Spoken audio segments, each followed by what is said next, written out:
Assalamualaikum warahmatullahi wabarakatuh.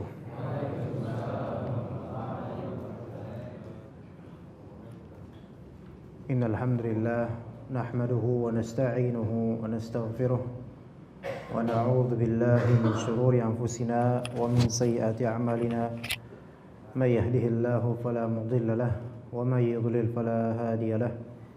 Asyhadu an la ilaha illallah wahdahu la syarika lahu wa asyhadu anna Muhammadan abduhu wa rasuluhu la nabiyya ba'dah. Amma ba'd. Melanjutkan serial kajian Al-Qawaid Al-Fiqhiyah, kaidah-kaidah fikih yang dengan kaidah tersebut insyaallah akan tercabangkan beberapa contoh, bahkan bukan hanya disebut beberapa melainkan banyak sekali contoh-contoh untuk mengaplikasikan kaidah. Contoh-contoh ini maksud tentu contoh-contoh fikih, ya.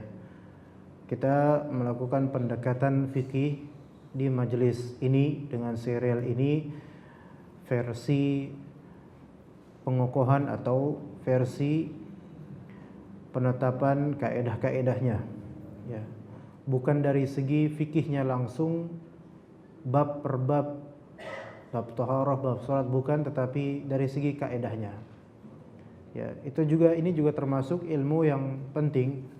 Walaupun sekali lagi kita sebut tidak banyak dibahas, karena pembahasan kaidah fiqhiyah itu tentu bersentuhan dengan pembahasan usul fiqih.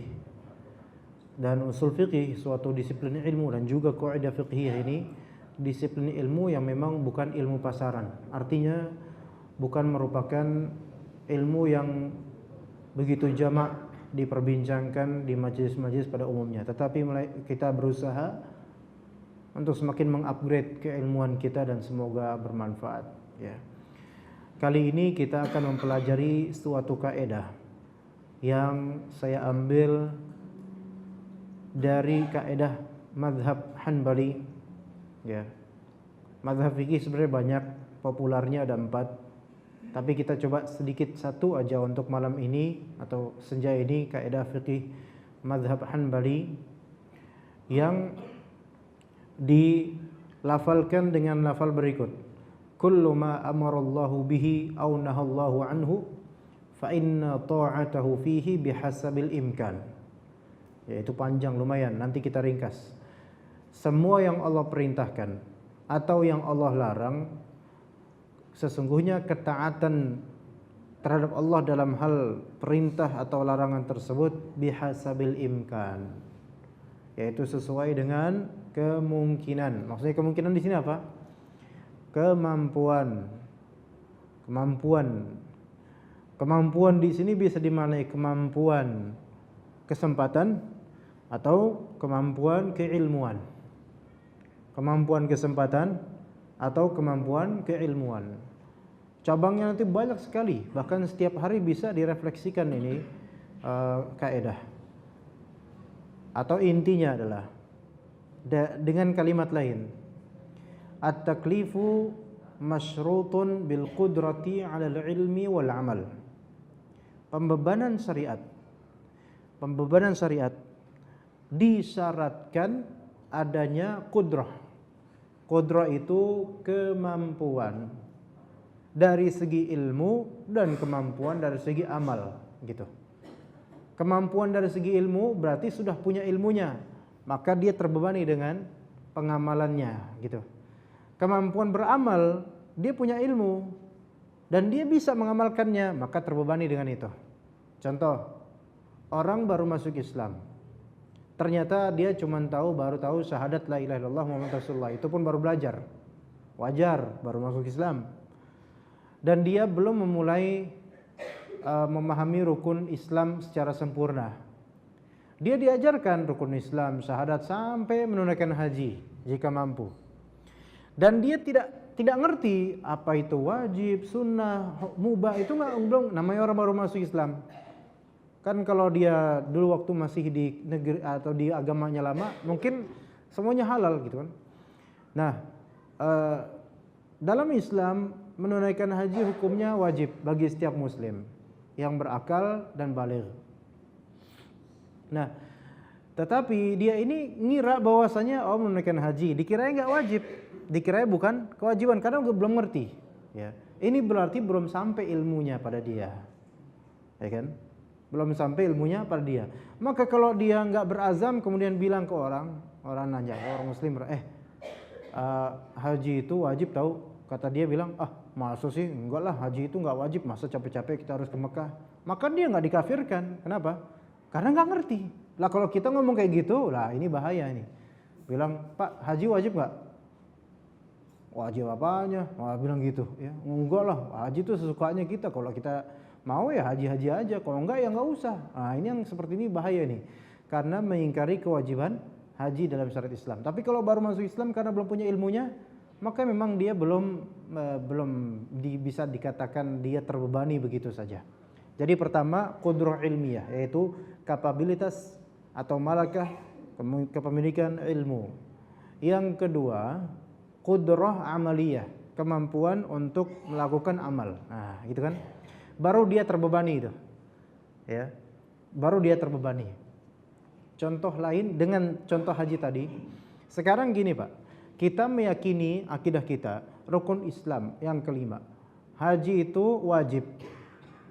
Kata Nabi SAW, in istata'ta ilahi sabila. Kalau misalnya kamu mampu jalan ke sana. Ya. Kemampuan dalam fikih Islam di sini kemampuan yang disebut adalah zat dan rohilah. Zat itu perbekalan, rohilah itu kendaraan. Oke. Perbekalan dan kendaraan.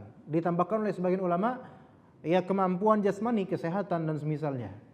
Nah, sekarang kalau kita timbang dengan kaidah ini, Pak, bahwasanya pembebanan syariat itu disyaratkan dengan kemampuan keilmuan, yaitu udah tahu hukumnya, dan yang kedua kemampuan beramal, yaitu punya kapabilitas, capable. Ya, bukan disable, capable dia. Bisa. Maka coba sekarang misalnya kita punya uang hanya 20 juta tabungan. Oke, 20 juta tabungan. Memang kita tahu haji hukumnya wajib, ya enggak Pak ya? Hukumnya wajib, oke? Tetapi kondisi seperti ini apakah melazimkan wajibnya haji atas diri saya yang baru punya 20 juta? Ayo, kira-kira wajib enggak Pak? Pada saat ini nggak wajib kan? Kenapa? Karena belum memiliki qudrah amaliyah untuk mengoperasikan ini nggak bisa. 20 juta bisa apa? Ya kan? Iya, ya bisa umroh memang, ya bisa umroh. Ya sayangnya kita ini kadang-kadang udah punya tabungan 50 juta, ya tapi nggak usah umroh lah, beli mobil dulu. Ini salah. Ya. Umroh dulu. Insya Allah nanti habis umroh dapat mobil, insya Allah ya. Maksudnya rezeki lebih banyak karena pas di depan Ka'bah itu minta sama Allah, ya Allah, saya minta mobil ya Allah, dikasih sama Allah insya Allah ya. Begitu ya. Tapi nabung lagi 2 tahun lagi gitu kan. Nah, jadi itu ya. Dua hal, qudrah ilmiah dan qudrah amaliyah. Kemampuan secara keilmuan, yaitu punya ilmunya, dan juga kemampuan untuk mengoperasikannya, mengamalkannya. Nah, kata para ulama tadi zat dan rohilah, perbekalan dan kendaraan dan juga kesehatan. Sekarang misalnya, saya punya uang ya 500 juta. Ya. Kira-kira kalau umroh tahun depan mungkin nggak Pak? Umroh lagi haji tahun depan mungkin? Kalau punya uang kayak gitu ya apa yang nggak mungkin ya Pak ya? Iya, ke neraka aja mungkin ya. Mungkin ya, atau 2 tahun lagi lah ya mungkin. Atau punya 1 miliar tabungan ya, atau baru dapat warisan ya masya Allah. Tapi yang penting halal, uangnya halal. Nah, oke, alhamdulillah nih sudah dicanangkan dari segi zat perbekalan duit ada, rohilah sekarang ada kapal terbang, pesawat gampang. Iya, mau naik kapal laut ya masya Allah sekarang ya. Ada nggak Pak? Saya nggak tahu dah kalau masih ada atau tidak. Siapa yang tahu ada atau tidak Pak? Ada orang perkapalan di sini? Ada orang laut? Saya nggak tahu. Kalau pesawat terbang pasti ada. Nah, oke, bisa itu. Zat dan rohilah. Kemudian ternyata divonis oleh dokter tidak boleh jalan jauh, ya, karena penyakit yang parah misalnya, dan harus banyak istirahat. atau bed rest selama 2 tahun misalnya. Kira-kira gimana? Di sini apakah kena kewajiban atasnya, Pak?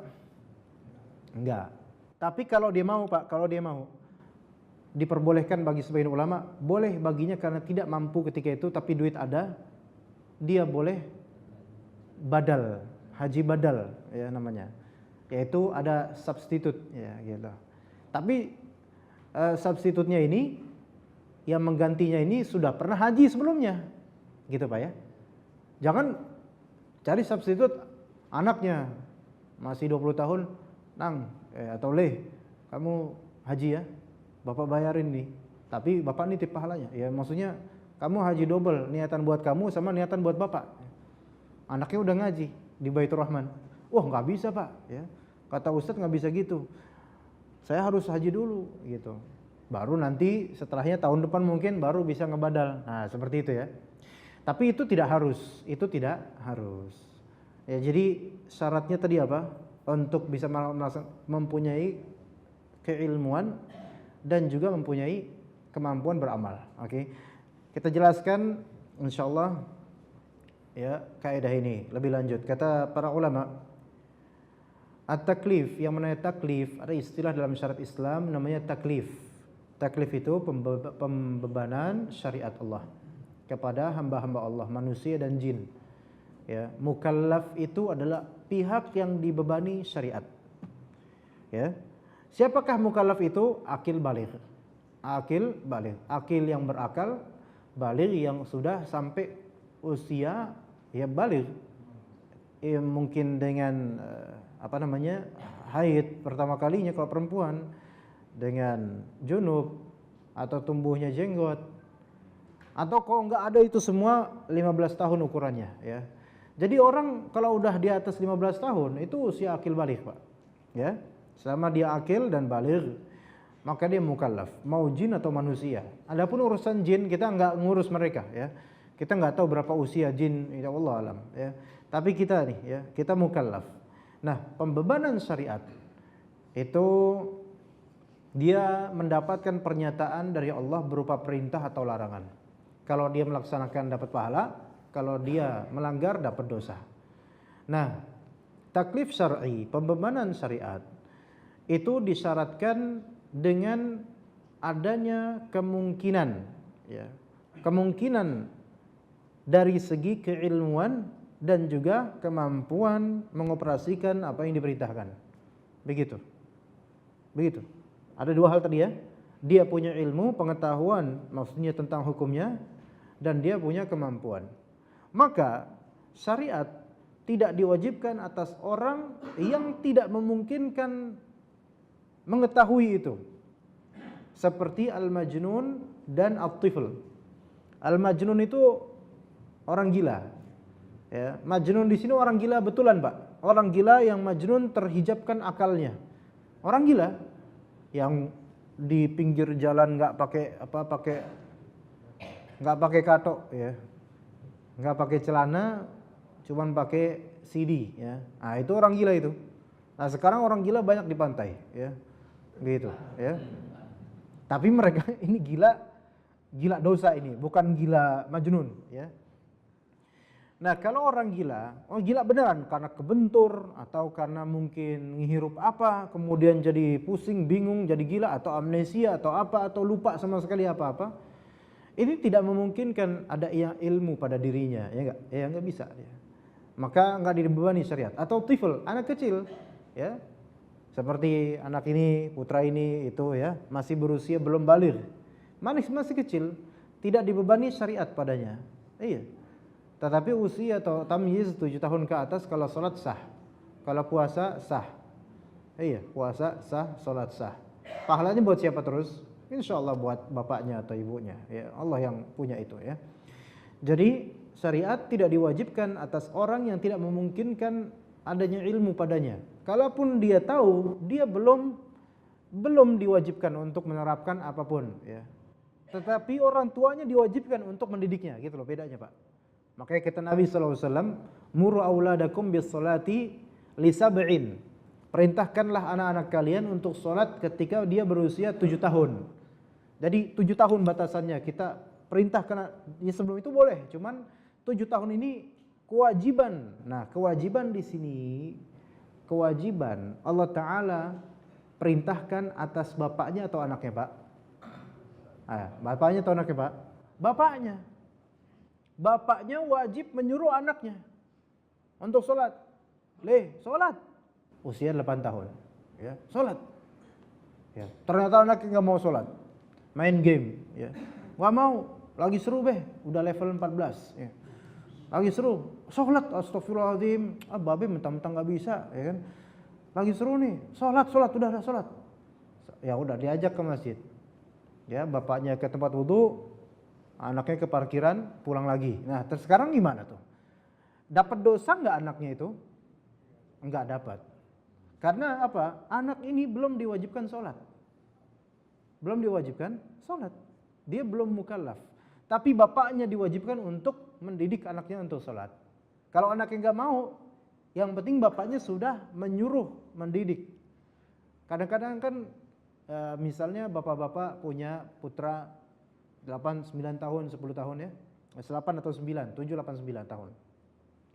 Udah dibangunin subuh, nggak bangun-bangun.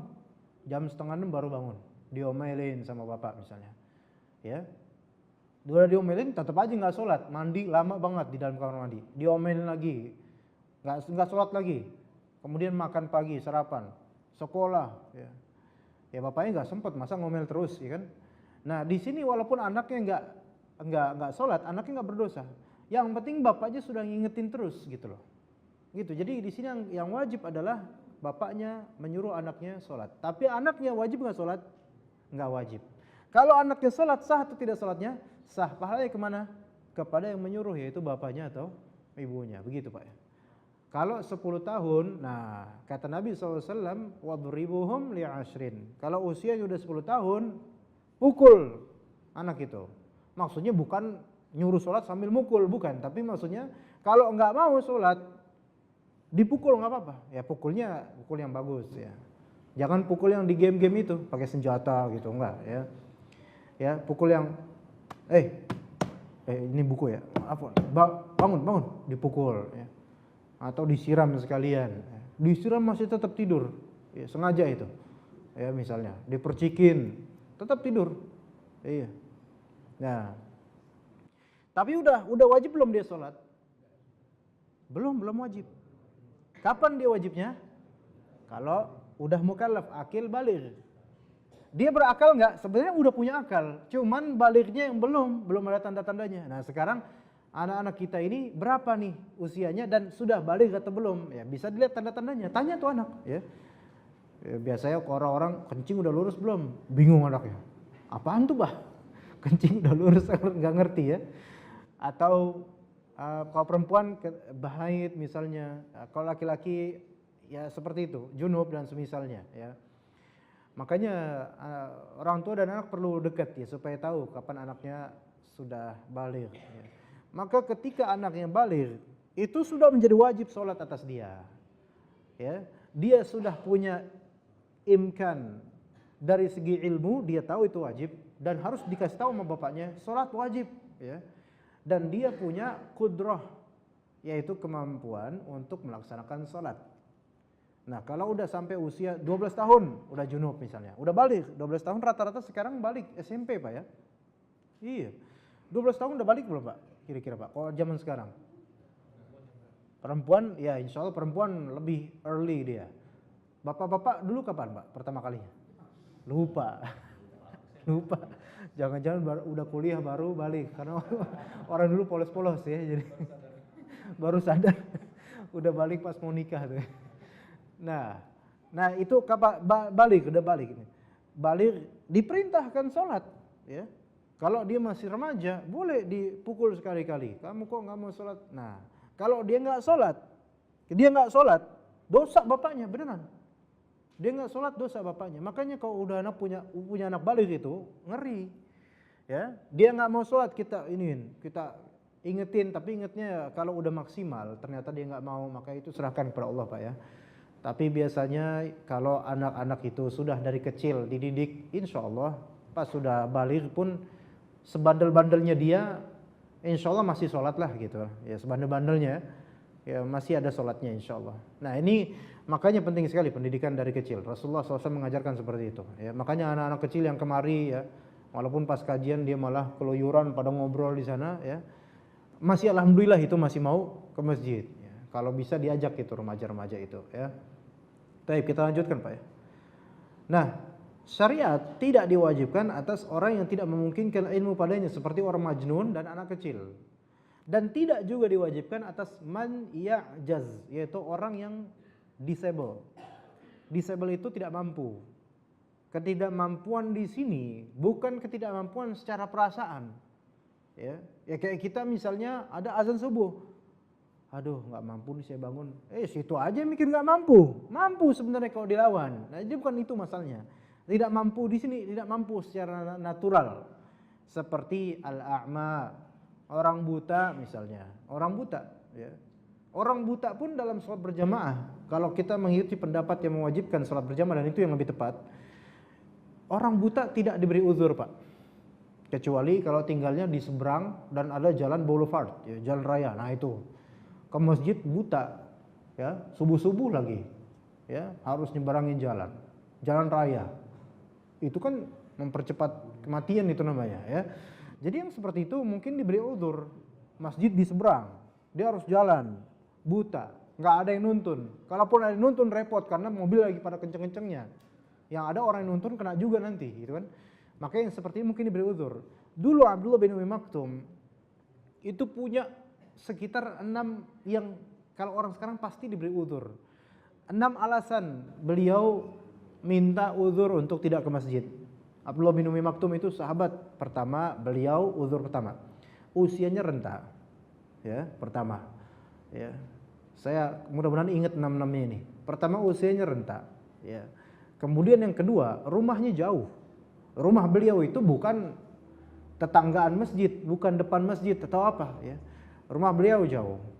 Ketiga, itu kan daerah padang pasir dan banyak apa namanya yang melintang bukang itu apa namanya tuh?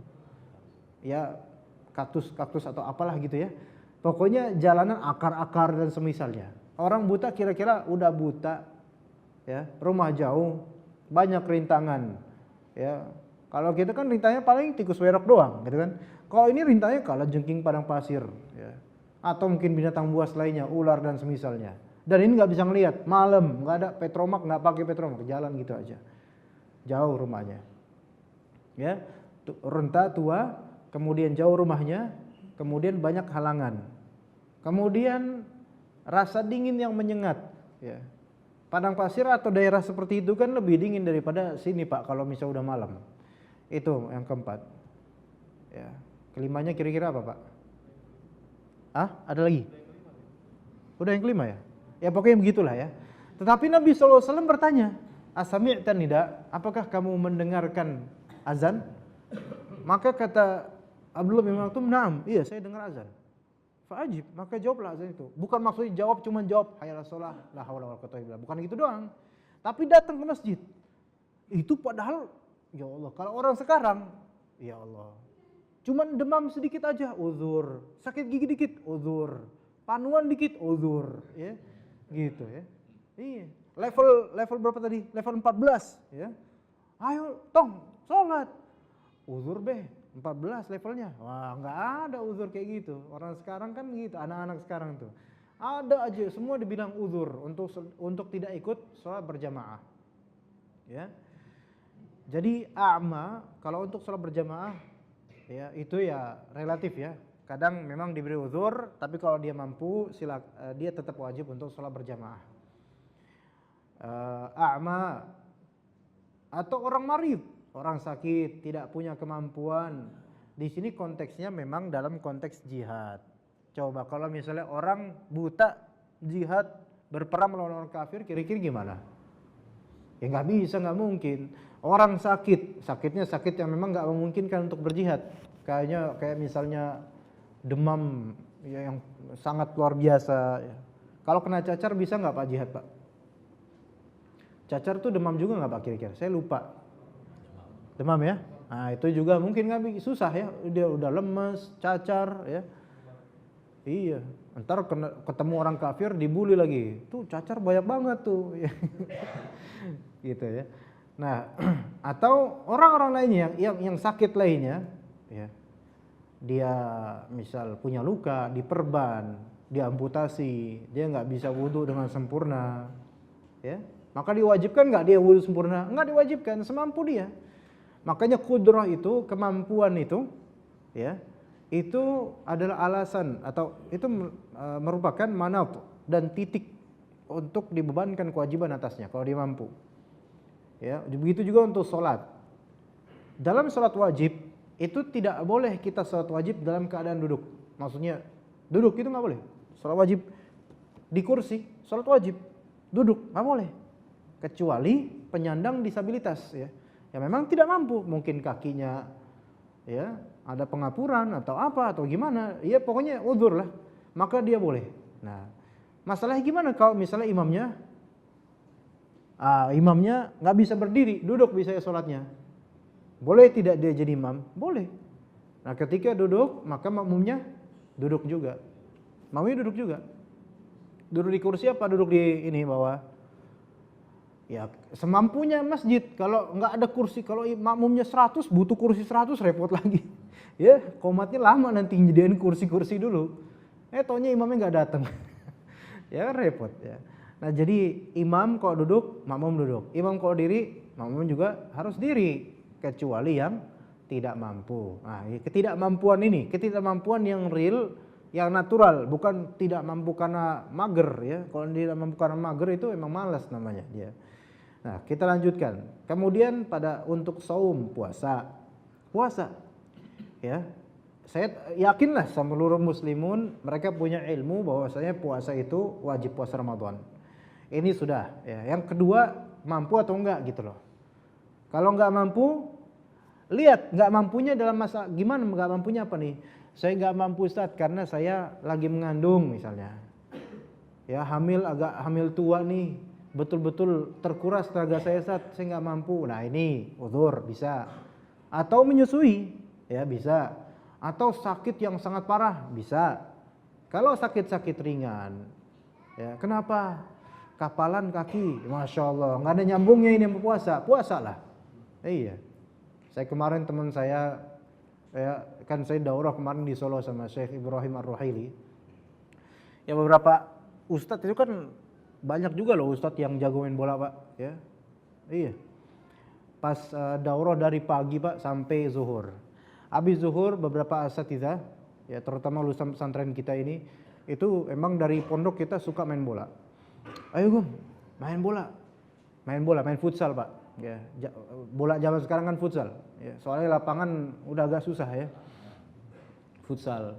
Futsalnya ternyata lantainya itu bukan rumput buatan dan bukan ubin, tapi semacam kayu.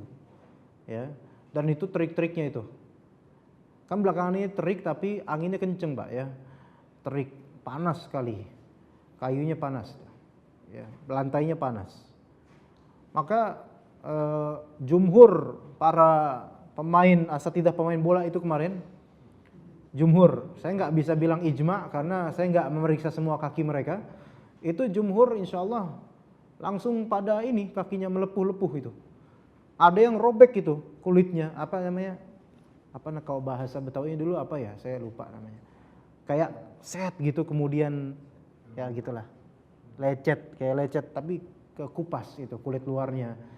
Ya, ada yang ada gelembung-gelembungnya kulitnya habis itu ya. Kasihan banget. Anda bilang, Anda menghabiskan waktu tidur siang itu karena sorenya mau daurah lagi sama Syekh. Bilang apa gua kate gitu kan. Kan udah Anda bilang, mendingan regut itu tidur, Pak. Mendingan tidur, ngapain main bola? Tahu ntar sore kita belajar lagi, nanti ngantuk nanti. Tuh kan kualat kan nggak dengar kata babe sih kata. Akhirnya mereka melepuh ya. Kalau cuman kayak gitu misalnya. Nah sekarang ustadz yang sekamar sama ana itu jalan kemana-mana nggak pakai sendal akhirnya. Kenapa? Pakai sendal sakit banget. Iya. Lah terus kok kayak gitu ya. Kira-kira apakah dia orang yang memiliki disabilitas untuk sholat berdiri? Ayo kira-kira gimana Pak? Apakah dia diwajibkan salat berdiri atau enggak kalau kondisi kayak gitu? Ada kapalan atau ada semacam itulah di kakinya. Kira-kira gimana? Ayo Pak, jawab Pak. Hah? Susah. Kan dia sendiri yang nyusahin. Kan udah Anda bilang jangan main gitu. Usianya seusia mana sih Pak? Ya, kira-kira gimana Pak? Kalau sampean aja lah, kalau sampean kira-kira gimana? Duduk. Duduk. Berdiri Pak. Ayo, tergantung nih kekuatan aja. Mana yang lebih rojih dari dua qaul, ya, dua pendapat antara yang wajib berdiri. Bapak lebih suka duduk kalau kayak gini. Ya. Lumayan itu Pak, sobeknya lumayan lah, hampir ya seginilah. Saya nggak ngelihat persisnya. Begini, kalau misalnya dalam keadaan kayak gitu, dia jalan aja masih bisa kan normal. Bukan normal apa, masih jalan gitu. Maka dia tetap berdiri wajib. Iya, tetap wajib berdiri. Sebenarnya kalau duduk pun tetap aja, yakin deh, tetap aja nggak enak. Kenapa? Kalau duduk kan kaki itu kan adalah gerakan-gerakan yang bikin sakit juga. Jadi mau diri mau duduk sakit sama-sama, ya udah diri kembali ke asal. Kembali kepada kewajiban asal. Kecuali kalau kaki patah, nah itu baru ya. Patah nggak bisa, wajib diri. Enggak, dia duduk boleh. Nggak bisa duduk, rebahan. Begitu. Itu kalau sholat wajib Pak ya. Kalau sholat wajib. Taib. Dan juga dalam masalah haji, taib. Ya begitu ya. Oke, sekarang kita melanjutkan ke beberapa furu' atau cabang dari kaidah ini, ya.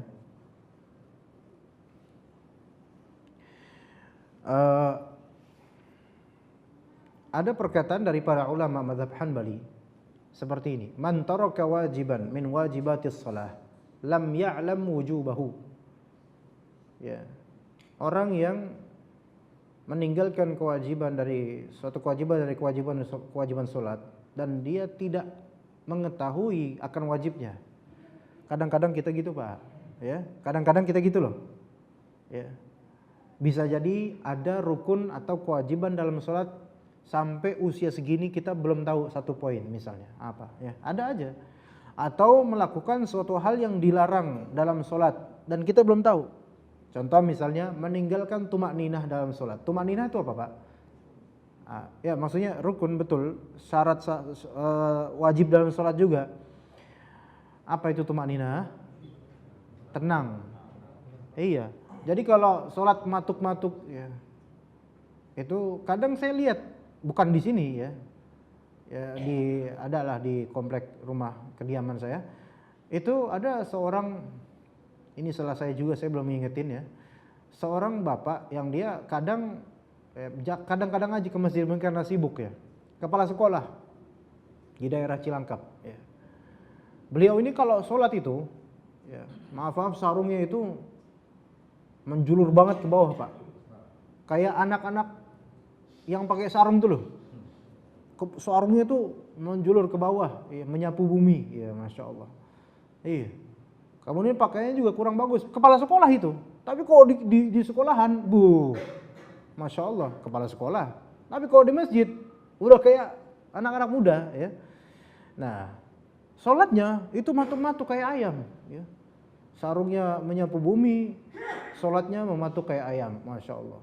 Saya ngeliat aja itu, saya mau geleng-geleng nggak enak juga gitu. Ya Allah, gimana kepala sekolah nih, muridnya tuh gimana terus gitu loh. Kalau misalnya kepala sekolah kayak gini, nah, matuk-matuk sholatnya. Saya belum sempat untuk ngingetin karena kadang-kadang nggak ada beliau, ya.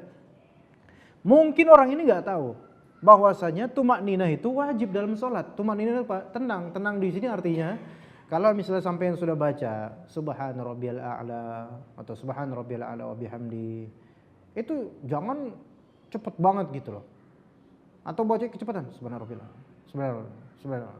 Langsung ganti posisi. Subhanallah. Bismillah. Ya, atau baca Al-Fatihah kadang-kadang kalau kita jadi imam bacaannya Masya Allah. Kalau jadi makmum atau sholat sendiri, cepet banget ya.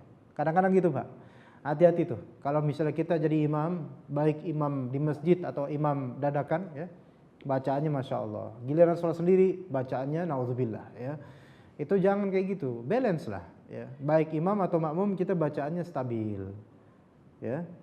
Jangan gitu ya. Nah, kadang-kadang kita meninggalkan tumanina, Pak. Bisa jadi karena kita belum mengetahui bahwa itu wajib. Iya. Memang ada sholat ringkas. Nabi SAW diriwayatkan oleh Aisyah radhiyallahu anha, beliau kan biasanya sholat tahajud malam, ya. Kemudian tidur bentar. Tidur sebentar nunggu azan subuh. Kan azan subuh aslinya ada dua, Pak. Azan pertama untuk membangunkan orang-orang, dan azan kedua untuk mentahqiq sudah masuk waktu fajar shadiq, waktu subuh. Nah, beliau menunggu waktu subuh tersebut dengan tidurannya beliau. Kalau nunggu waktu apa nih? Kalau nunggu waktu subuh, beliau tuh tidurannya kedua tangannya itu disilangkan, di apa nih? Di ini. Ya. Apa bahasa kita telentang kayak gitu. Telentang nyantai kan? Kan tidur kayak gini nyantai, Pak. Iya. Kalau kita tidur gimana, Pak? Ya.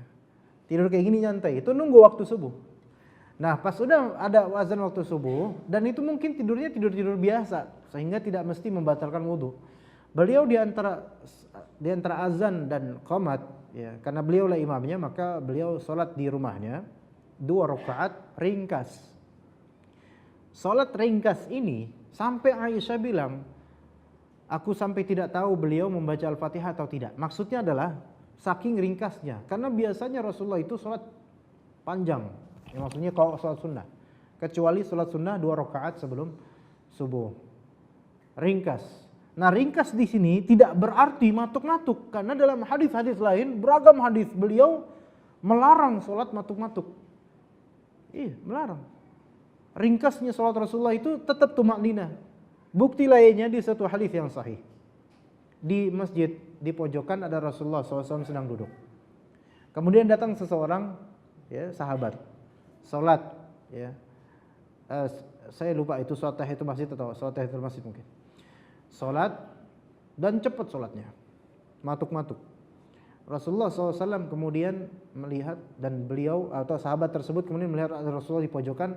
Beliau pun menghampiri Rasulullah SAW. Assalamualaikum ya Rasulullah. Assalamualaikum ya Rasulullah. Waalaikumsalam. Rasulullah SAW jawab salam. Kemudian irji' fasalli fa innaka lam tusalli. Balik lagi kamu, sholat kamu. Kamu belum sholat. Kaget dia. Ditegur kayak gitu kaget. Emang imam atau seorang pemimpin harus gitu, Pak, ya. Sama rakyatnya atau sama bawahannya tegas. Balik sholat. Enggak enakan. Kalau kita kan kadang-kadang enggak enakan, ya. Tapi balik sholat. Kamu belum sholat. Maka sahabat tersebut sholat lagi dengan format dan dengan cara yang sama. Kecepatan speednya juga sama mungkin. Maka kemudian setelah itu datang lagi ke Rasulullah. Assalamualaikum ya Rasulullah. Datang lagi. Waalaikumsalam. Irji' fasalli fa innaka lam tusalli. Balik lagi, salat. Kamu belum salat. Ya. Salat lagi. Tapi bukan salat lagi. Habis itu dia pun bingung, "Ya Rasulullah, ajarkan saya bagaimana salat yang baik." Maka beliau pun menjelaskan pertama-tama, dan rata-rata penjelasan Rasulullah SAW setelah itu menunjukkan bahwasanya seseorang itu harus tumakninah.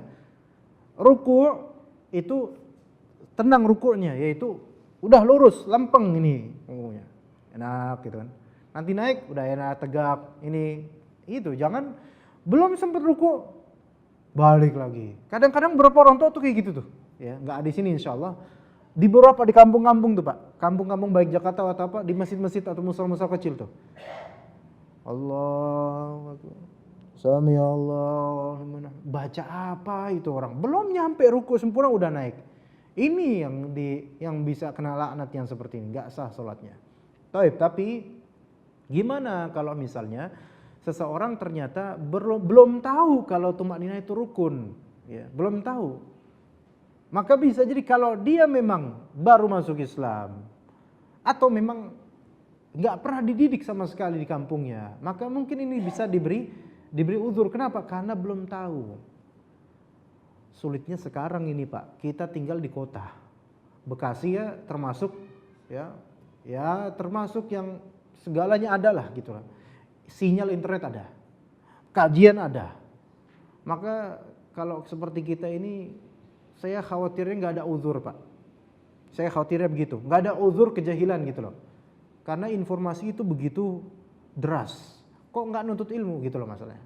Makanya kata para ulama, seorang yang jahil akan agamanya itu memang pada asalnya dia dimaafkan karena nggak tahu, kecuali kalau memang dia tafrid atau mufarrid, yaitu seorang yang meremehkan. Meremehkan di sini artinya apa? Enggak mau menuntut ilmu. Maka bahaya itu orang-orang yang enggak mau menuntut ilmu. Bahaya itu. Padahal majelis taklim banyak tuh di kotanya, tapi enggak mau menuntut ilmu. Bahaya itu orang seperti itu. Bahaya untuk diri mereka sendiri, mencelakakan diri mereka sendiri. Ya. Jadi di sini bukan berarti semua orang tuh diberi uzur. Enggak, dilihat dari situasi orang itu. Kalau ternyata dia seharusnya itu dapat ilmu, datang ilmu tuh udah banyak banget sekarang di mana-mana. Tapi dia nggak mau nuntut ilmu, ini bisa kena ini yang seperti ini. Ya. Kemudian juga misalnya ada orang yang sholat sambil ngomong, sholatnya ngomong, maka ini diberi uzur. Nah, kalau memang dia belum tahu kalau sholat itu nggak boleh ngomong, misalkan ternyata orang ini mantan Kristen. Kristen itu kan sholatnya mereka atau apa namanya sih, doa atau apa ya, kan nyanyi-nyanyi atau apa ya, ya yang bareng-bareng tuh loh, baca kitab atau apa gitu, wowi gitu, ya. Nggak tahu tuh apa lafalnya, yang pasti batil lah pokoknya ya. Itu kan kalau kita lihat di film-film kadang-kadang ada yang sambil ngobrol, yang lain pada nyanyi khusyuk khidmat gitu kan, ngobrol ya sama temennya, atau ada yang main HP anak-anak muda ya. Nah ketika masuk Islam, misalnya masuk Islam ternyata dapat hidayah masuk Islam ya, atau mungkin karena calonnya orang Islam gitu kan, jadi dia masuk Islam misalnya. Nah dia mulai belajar sholat, tahu dia sholat itu wajib ya, tapi rinci-rincinya kan nggak tahu Pak. Kan kadang-kadang, dan kita mungkin dulu kayak gitu ya, kita nggak tahu rinci-rincian dari wajibnya sholat apa, pembatal, belum tentu tahu kita awal-awalnya. Itu yang kita asli Islam loh Pak, apalagi yang kayak gini. Maka ketika dia sholat itu, dia mengira sholat ini ya seperti kebaktian di gereja, ya ibadah, tapi ya bolehlah sekali buka-buka HP lah, asal nggak ketahuan imam ya gitu kan, atau khotib, nggak ketahuan khotib ya. Akhirnya dia sholat buka HP, iya, makmum sampingnya ngeliatin, wah mau kayak gila nih orang nih buka HP ya. Husnuzon paling dia buka Al-Quran mau ngoreksi bacaannya imam, tapi kan ini kan sholat zuhur, nah kan bingung dia. Ternyata buka notifikasi itu, dia buka ini terus bosan lama banget sholatnya, buka YouTube nonton video atau baca WA. Iya masya Allah, nonton video ya, buka, wah menarik nih, ada update terbaru dari YouTuber Indonesia misalnya yang halilintar itu ya. Wah cakep nih, lagi sholat kayak gitu, ya. Allahu Akbar, langsung pindah gerakan, langsung gerak. Makmum sampingnya itu bingung, ini orang gila apa gimana ya ini orang ya? Biasanya sih orang gila kayak gini, ya. Selesai sholat, makmum samping ngeliatin, sampai ada apa mas ya? Lu gila kali lu ya? Kenapa tadi buka ini, gitu? Emang kenapa mas? Batal sholatnya itu kayak gitu. Loh, kok batal sholatnya kenapa? Enggak tahu saya baru masuk Islam mas. Oh gitu ya. Dimaklumin gak nih Pak? Dimaklumin karena nggak punya ilmu dan memang dianggap wajar. Lah kalau kita yang sudah jenggot panjang, ya, jenggot panjang, ya, masya Allah, lebat, putih lagi warnanya ya, udah kelihatan kayak ulama ya. Nggak tahu kayak beginian. Ini nggak bisa diberi uzur yang kayak gini. Udah dari kecil Islam ini dia udah tahu hukumnya, pasti udah tahu. Atau kalau dia belum tahu, kenapa dia belum tahu? Kenapa nggak belajar itu ditanya. Begitu. Maka hati-hati kalau kita mungkin di depan manusia kita bisa berapologi. Maaf saya nggak tahu, tapi di hadapan Allah tahu kita tuh sebenarnya kenapa kamu nggak menuntut ilmu. Ayo. Azan kan jadinya. Ya.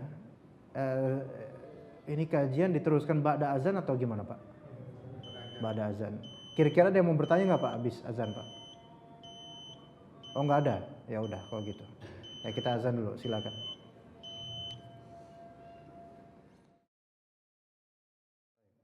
Kembali ke kaidah tadi tentang kewajiban syariat itu disyaratkan dengan kemampuan ilmiah dan kemampuan operasional ya. Berangkat dari itu, di antara cabang permasalahan Yang bisa kita terapkan kaidah itu terhadapnya adalah misal ada suatu pasar di Salatiga, Pak. Ya, di kota, saya kan dulu 6 tahun di Salatiga, Pak. Pesantren tapi bukan di kotanya. Ya. Jadi ada kota Salatiga itu di belakang Matahari atau Ramayana, saya lupa tuh, Salatiga, Matahari atau Ramayana. Di belakangnya itu ada pasar khusus. Kalau di kita mungkin disebut pasar loak kali ya. Kebanyakan di situ Pak barang bekas, Pak. Ruko-ruko isi barang bekas. Kaset, DVD, CD, TV, sendal yang rata-rata bekas, ya. Itu namanya, kita anak pesantren dulu nyebutnya suksarik. Kita yang nyebut ya, suksarik. Sebenarnya nggak bagus itu nama. Suksarik, suk itu dari pasar, sarik maling. Makanya disebut pasar maling, ya gitu. Kalau ke angkot, naik angkot, itu kalau ya, turun mana di pasar maling, bingung orangnya. Nggak ada pasar maling di situ. Itu pasar Nuburjo namanya, kalau nggak salah ya. Ya, ke situ. Nah, barang-barang yang di situ memang bekas-bekas dan murah-murah, namanya juga bekas. Lah kita santri ya suka dengan situ, ya kan, banyak buku bekas, majalah bekas dan seterusnya. Yang ngirit-ngirit duit lah, gitu kan. Nah, memang ada indikasi jangan-jangan maling gitu kan, atau orang maling ngejual ke situ gitu loh, saking murahnya. Nah, kita mau beli di situ apa hukumnya? Nah, gitu kan? Apa hukum kita beli di tempat seperti itu? Nah, oke. Maka di sini hukumnya, ayo Pak, tebak Pak, boleh atau tidak ya Pak? Kalau dari segi ekonomi, maksudnya untuk irit ya boleh. Syar'inya boleh. Boleh. Bagaimana mengkorelasikan kasus ini dengan kaidah yang kita pelajari hari ini? Kita tidak memiliki kudrah dan keilmuan pasti mengenai asal barang tersebut. Dan kita tidak dibebani untuk itu, Pak. Dan bahkan nggak boleh kita nanya kan sebenarnya, Pak, kok murah? Ini nyolong ya? Kok kayak gitu, dikeprokin kita masuk pasar gitu kan? Lu tahu aja lu gak dinyolong gitu. Gitu kan, nggak bisa kita tanya gitu. Walaupun memang indikasi nyolongnya mungkin, tapi ada maling jual situ mungkin gitu. Contohnya katanya konon ya, katanya mudir yang sekarang mudir pesantren saya, mudir Alisat itu, dulu sendalnya kehilangan waktu Jumatan. Kehilangan sendal waktu Jumatan, dan sendal itu khusus sendal beliau ya. Maka diperiksalah ke pasar itu, ternyata ada di sana terpampang. Kalau udah di sana kan udah sulit, Pak. Itu sendal saya itu. Enak aja, beli ngaku-ngaku situ kan. Nggak bisa diakuin kayak gitu kan. Jadi indikasi malingnya mungkin ada gitu, tapi maling yang ngejual ke tempat itu. Tapi kan kita kalau mau beli nggak bisa kita nanya malingnya gitu kan. Kok murah? Wow, diomelin, dilempar kita ya. Maka yang seperti ini sah kita belinya, nggak apa-apa, nggak masalah. Tapi kalau kita ngerti ini maling asli ya, saya baru nyolong nih HP, mau nggak beli? Murah lah 1 juta. Ini kalau di pasar beneran 3 juta nih. Ini karena saya maling, saya mau murah hati lah, karena maling lah, nggak apa-apa lah. Nggak boleh, kodi nggak boleh ya. Kalau kita beli, ini namanya apa? Membantu, ta'awun 'alal itsmi wal 'udwan. Kita mensupport dia. Dia dapat 1 juta gratis atas usahanya nyolong ya. Baik, itu satu kasus ya. Kemudian ada juga, saya lupa tadi ada kasus di benak saya, tapi kita lanjut kasus dalam masalah muamalah juga ya. Contoh misalnya kasus ini apa nih Pak? Oh iya, ini apa nih Pak? Nggak apa-apa. Oh gitu ya. Iya, enggak, saya nunggu-nunggu supaya ada ini ya. Ternyata nggak apa-apa. Iya, lanjut. Kita ini kan Pak ya, memang saking malasnya kita lah, akuin aja lah, kita nggak begitu untuk ilmu dengan gigih lah ya Pak. Kita kerja, kita dagang, kadang-kadang kita sudah terjebak duluan dalam masalah riba, ya enggak? Kadang-kadang gitu, kejebak. Dan memang orang yang mau jujur pun kadang-kadang kejebak. Ya. Kita mau transfer kan pasti melalui bank. Kita nyari bank yang syarikatnya atau akadnya wadiah murni, itu sulit juga, nggak mesti dapat. Nggak semua bank syariah itu ada kayak gitu, ya kan? Sementara kalau kita pedagang, kita nggak bisa satu akun doang, ya kan?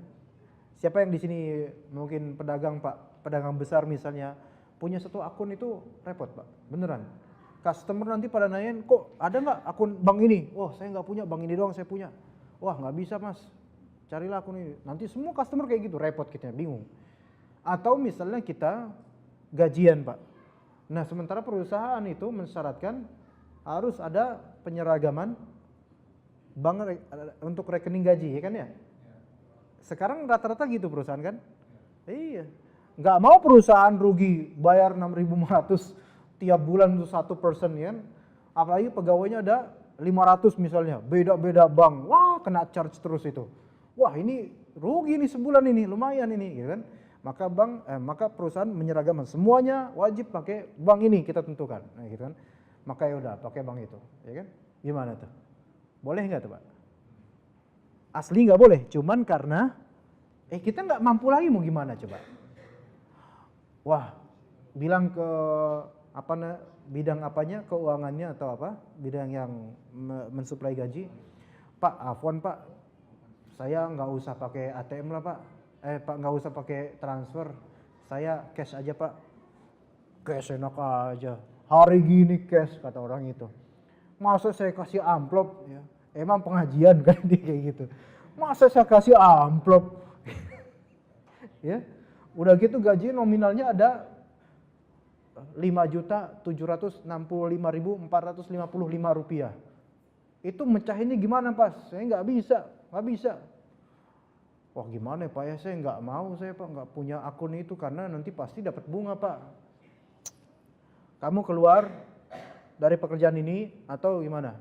Wah saya suka dengan pekerjaan ini Pak. Ya udah mau gimana? Ya udah saya nggak digaji nih Pak. Wah ini mantap ini. Ini mantap tapi bahlul ya. Iya. Saya nggak digaji Pak, saya ikhlas lillahi ta'ala. Ya Masya Allah. Kalau ada ikhwan kayak gini, perusahaan nyari tuh ya. Iya. Nah yang seperti ini Pak, ya, karena nggak punya kudrah maka diberi uzur orang yang seperti ini. Wajibnya adalah dia meninggalkan itu semua, tapi karena nggak mungkin. Dia pindah ke perusahaan lain, dia apply job di perusahaan lain, kayak gitu juga syaratnya.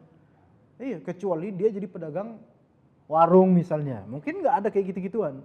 Tapi kalau kerja di tempat-tempat seperti itu perusahaan nggak bisa sekarang ya, di perkotaan terutama. Ya. Kemudian juga masalah sekarang Pak,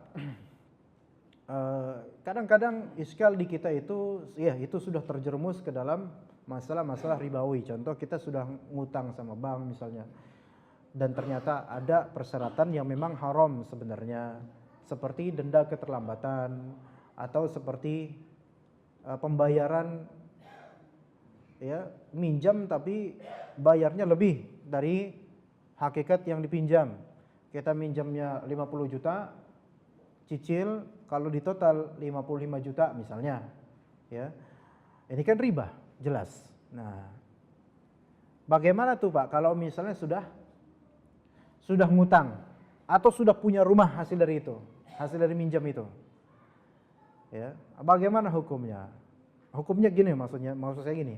Apakah kita diwajibkan untuk menjual rumah itu atau tidak gitu loh. Nah, gitu kan? Itu ada yang pernah nanya ke anak tuh. Dia bingung, ya. Karena ada salah satu ustadz berfatwa, oh dia harus menjual rumahnya itu. Tapi saya gini, perlu diketahui dulu hakikatnya sebelum kita menghakimi harus jual rumah atau enggak. Misalnya kita udah beli rumah, hasil pinjam dari bank, misalnya, ya. Rumah udah terlanjur terinstall, perabotan ada, kita udah tidur berbulan-bulan di situ, tapi kita masih nyicil atau mobil atau apalah gitu lah ya. Tapi tadi ada persyaratan ribawi. Di sini yang diharamkan itu sebenarnya apa sih Pak? Apakah yang diharamkan uang 50 juta itu atau uang itu atau rumahnya itu atau mobilnya itu? Atau yang diharamkan adalah akadnya itu, hakikat sempalan dalam persyaratan dalam akad itu Pak ya. Itu yang kita perlu ketahui dulu. Bukan di sini bukan cash duitnya yang haram ya enggak Pak? Bukan mobilnya yang haram, bukan rumahnya yang haram. Tetapi yang haram adalah adanya persyaratan seperti itu dalam akad simpan lagi apa? Kredit. Ya, gitu kan? Pinjaman. Solusinya gimana kalau kita udah tahu begitu? Solusinya adalah sebenarnya kita menyegerakan untuk melunasi sesuai nominal pinjaman kita. Ya. Apakah harus jual rumah? Enggak harus. Kenapa? Ya gimana nanti saya rumahnya di mana gitu kan? Tapi dia boleh enggak ngejual rumah itu? Boleh. Dan hasil jual rumah tersebut itu harta dia halal kan? Misal rumah tersebut akhirnya dijual berapa Pak rumah sekarang? Tergantung ya. Tapi berapalah? Taksirkan berapa Pak? 1M misalnya. Dapat sekarang 1M dan hutang tersisa di bank 800 juta. Ya. Dia store ke bank 800 juta, 200 juta punya dia. Benar nggak itu? Benar. Boleh seperti itu. Masalahnya sekarang ternyata banknya nggak mau tunaikan sekarang. Harus cicil tiap bulan. Gitu kan ya? Itu yang susah ya. Kalau udah ketabrak kayak gitu susah itu Pak. Kalau emang banknya nggak mau ternyata nggak boleh tunai sekarang, harus dicicil sesuai kesepakatan awal. Ayo gimana Pak kalau gitu? Itu jawaban saya wallahu a'lam. Kalau udah kayak gitu. Serahkan ke Allah kalau udah kayak gitu dah. Saya nggak tahu Pak. Alhamdulillah. Saya pribadi nggak kena begituan. Alhamdulillah. Kalau bapak-bapak ada yang kena atau ibu-ibu kena seperti itu, saya mohonkan pada Allah semoga Allah Ta'ala permudah urusannya gitu aja lah Pak ya. Kita nggak bisa bilang, gimana makanya lo, ya nggak bisa bilang gitu. Orang kan kadang-kadang ya karena kecerobohan kita di masa lalu. Kalau kita langsung ditimpakan kesalahan, makanya, makin mungkinan orang itu jadi jauh dari dakwah ini gitu kan. Orang jadi wah ternyata nggak enak sama Ustadz ini, udahlah, saya dimakanya mulu, saya jadi bingung. Ya udahlah, jalan aja dulu lah. Wallahu alam. Saya sendiri nggak bisa berfatwa untuk yang ini karena ini juga bukan fatwa saya Pak. Ini karena fatwa para ulama. Yang salah itu adalah dalam akadnya itu. Contoh juga misalnya kita itu punya rekening beberapa akun rekening di bank banyak lah ya. Bank ribawi semuanya. Tiap bulan itu dalam rekening koran, tiap bulan ada laporan berapa interestnya, ya kan? Misalnya 15.000 per bulan atau 50.000 per bulan, itu kan haram kita ambil. Apakah serta-merta uang kita dalam bank tersebut itu menjadi haram? Enggak, uang kita. Yang haram apanya Pak? Uang ribanya dan akad kita itu yang kita membolehkan bank untuk mensuplai bunga buat kita itu yang haram. Nah sekarang kita nggak bisa menghindari itu semua. Ya udah nggak usah pakai bank, wah susah itu, pedagang apalagi, pegawai pun gitu. Jadi sekarang kan pekerjaan kalau nggak berdagang menjadi karyawan pegawai, bos aja nggak bisa juga kayak gitu. Coba bos mau kemana? Mau keluar negeri pakai kartu kredit, kena juga, nggak boleh keluar negeri, wah repot. Ya gimana Pak? Ya. Begitulah yang kata Rasulullah SAW dan Sunan An-Nasa'i, semakin akhir zaman itu semakin merebak riba sampai yang menghindari riba pun tetap aja kecipratan. Iya, yang soleh pun tetap aja kecipratan juga masalah-masalah ini. Ya. Tapi Islam kan ada solusinya. Kata Allah Subhanahu wa taala, "Fattaqullaha mastata'tum." Bertakwalah kalian kepada Allah sesuai kemampuan kalian. Kemampuan yang dimaksud itu kemampuan maksimal. Jangan kemampuan saya enggak mampu, padahal mampu. Enggak. Ya. Kemudian kata Allah juga, "La yukallifullahu nafsan illa wus'aha." Allah Ta'ala tidak membebani seorang jiwa kecuali sekadar kemampuan dia, maksimal kemampuan dia. Begitu Pak ya? Ya, saya kira cukup Pak ya. Ya. Tidak usah ada pertanyaan Pak ya, karena udah malam nih ya. Iya, cukup sekian aja. Jazakallahu khairan, jazakumullahu khairan jaza. Insyaallah saya diundang juga Pak untuk Senin pagi membahas juga insyaallah kajian qawaid fiqhiyah di masjid ini juga insyaallah. Senin bukan. Selasa pagi ya. Selasa pagi. Iya, insyaallah taala menggantikan siapa saya tidak tahu tapi diundang seperti itu. Mudah-mudahan sebagian bapak bisa berkesempatan untuk ikutan juga ya. Wassallallahu ala nabiyina Muhammad wa ala alihi wa sahbihi ajma'in. Subhanakallahumma bihamdika asyhadu an la ilaha illa anta astaghfiruka wa atubu ilaik. Assalamualaikum warahmatullahi wabarakatuh.